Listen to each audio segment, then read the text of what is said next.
Hello everyone, my name is Philip Monrean, and today I'm going to talk to you about the values of Goldman Sachs from the perspective of Marxist ideological analysis.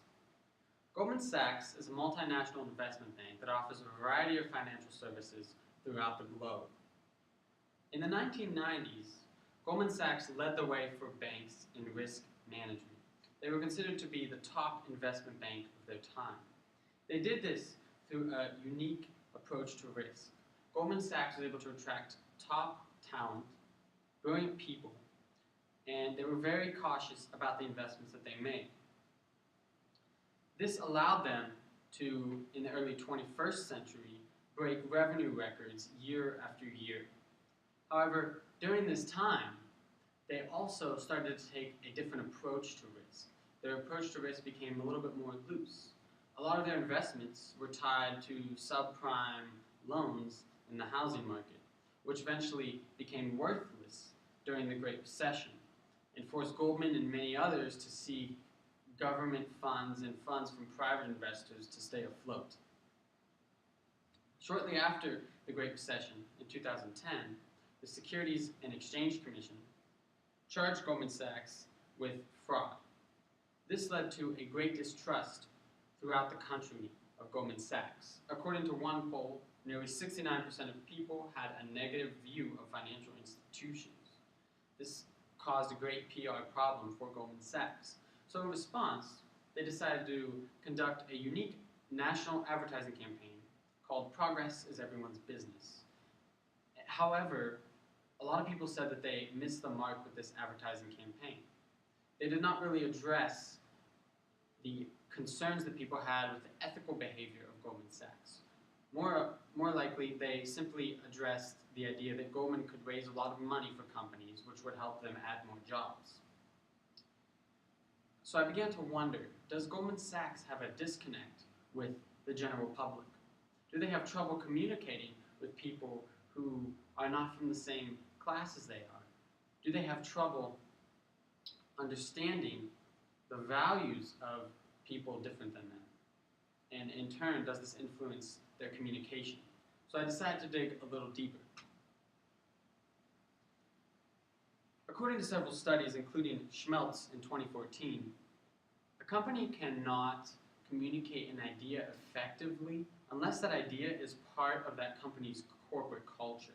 So to me, it made sense to look at corporate culture of Goldman Sachs, specifically their ideology, their values, and their beliefs about the world, to see how that influenced how they communicate with various groups.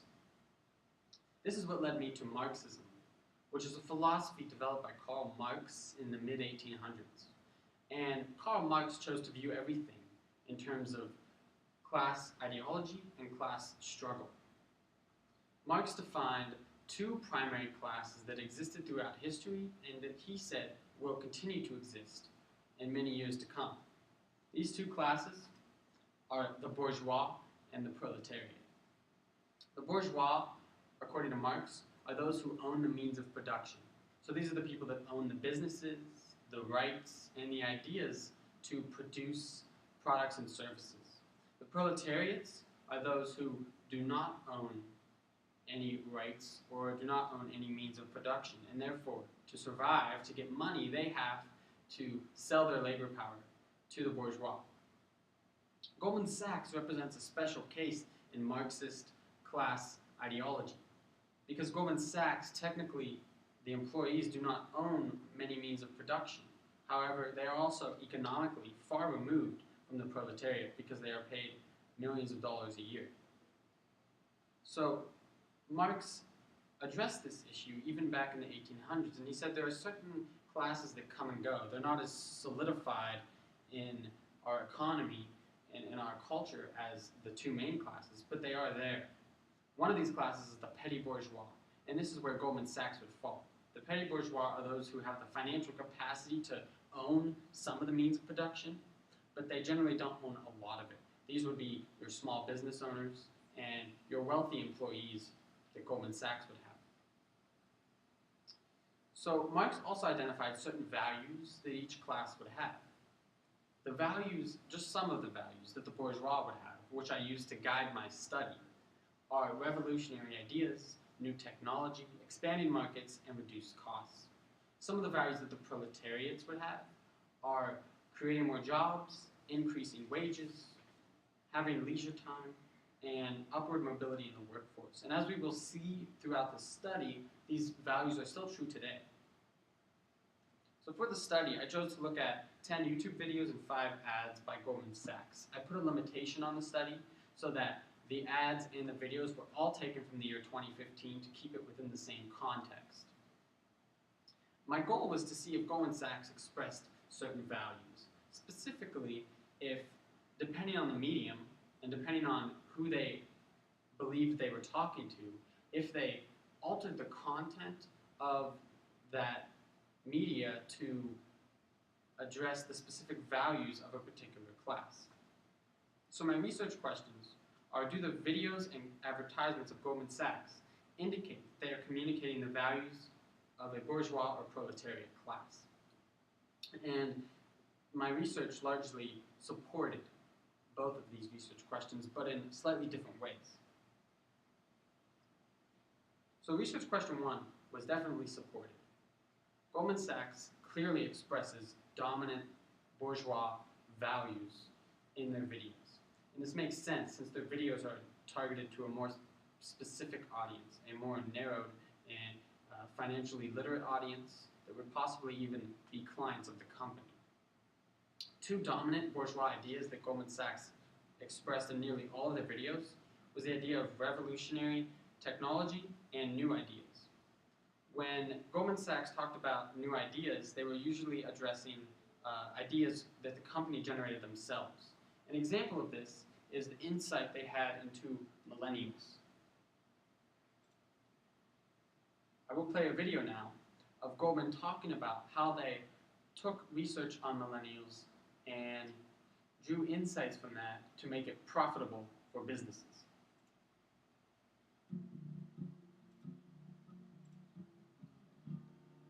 When we talk about millennials, we're talking about individuals born between 1980 and the year 2000. So in the United States, there's 92 million of them.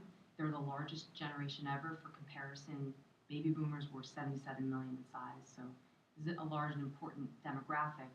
The reason for our focus on millennials now is because they're really approaching their peak spending years in important consumer categories, whether it's apparel or restaurants or consumer staples, household products.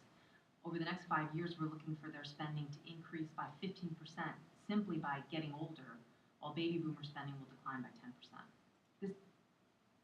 So you can see that they're taking existing research and putting their own spin on it, and specifically how to make money off of this research and this idea. And this is an important factor that I will discuss later for the implications of this study. Another interesting dominant bourgeois idea that they expressed was new technology. And when they talked about new technology, it was generally within the context of a company that they were investing in. This leads me to my next research question, which was looking at the advertisements of Goldman Sachs. The advertisements were largely proletariat in nature.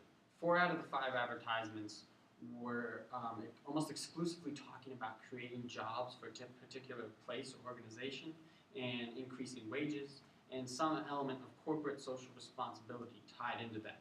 However, one of the advertisements, which was what I'm going to show you today, is a prime example of their bourgeois values of new technology. It really stands out for this advertising campaign, which was originally addressed to a more general audience.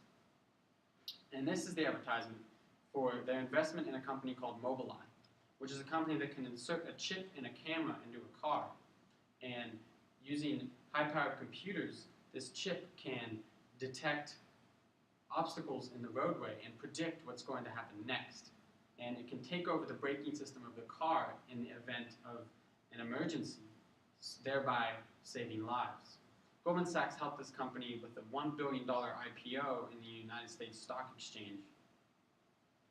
And they talk a lot about emphasizing in this ad the new technology that this can bring. And the only element that it would have being tied to the proletariat values is that it makes driving safer. However, they talk a lot about expanding markets because they believe by 2020 this technology can be in every single car produced in the world. So this is obviously an exciting money-generating tool that Goldman Sachs is emphasizing here. But it's interesting that they chose to put it in an advertisement instead of primarily a video, because the rest of the advertisements are largely proletariat in nature.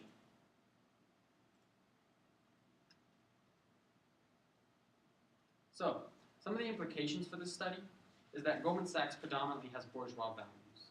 When they are talking about videos and when they're talking about whatever they wish, they largely choose to focus on bourgeois ideals, such as new technology, expanding markets, reducing costs, and things like that.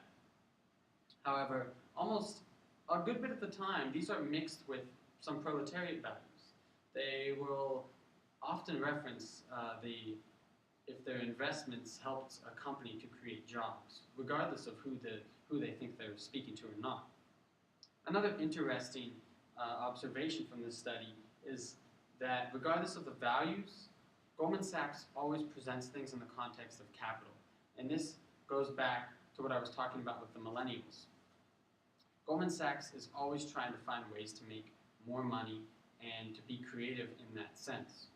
Regardless of what values they were presenting, in every single video and advertisement that I researched, they were always in the context of, can this idea generate money? Can this technology generate money? Goldman Sachs probably wouldn't be interested in an amazing idea, no matter how great it was, if it couldn't generate a profit. Same thing along the lines with any of the other values that the bourgeois or the proletariat would have. Goldman Sachs probably isn't interested in creating jobs unless they can create a new financial product for creating those jobs and benefit from that. So this leads me to conclude that capital for Goldman Sachs supersedes jobs, social responsibility, technology, ideas, and new markets. And this is in line with what Karl Marx described in the 1800s. He said that capital was the lifeblood of a company in a capitalist system, and that they would do anything and everything to gain more capital because it was the only way for them to survive. So in conclusion, looking at this company yielded great insights into how they think and the values that they express. Looking at elite companies is often hard and difficult because they are exclusive in nature. However, this study proves that it can be done and that results can be had. Often, elite and bourgeois people and companies hold lots of power and influence, and therefore they should be studied by researchers, and they should not be neglected simply because they are hard to reach. Great insight can be learned for future generations into this very important class of people and organizations.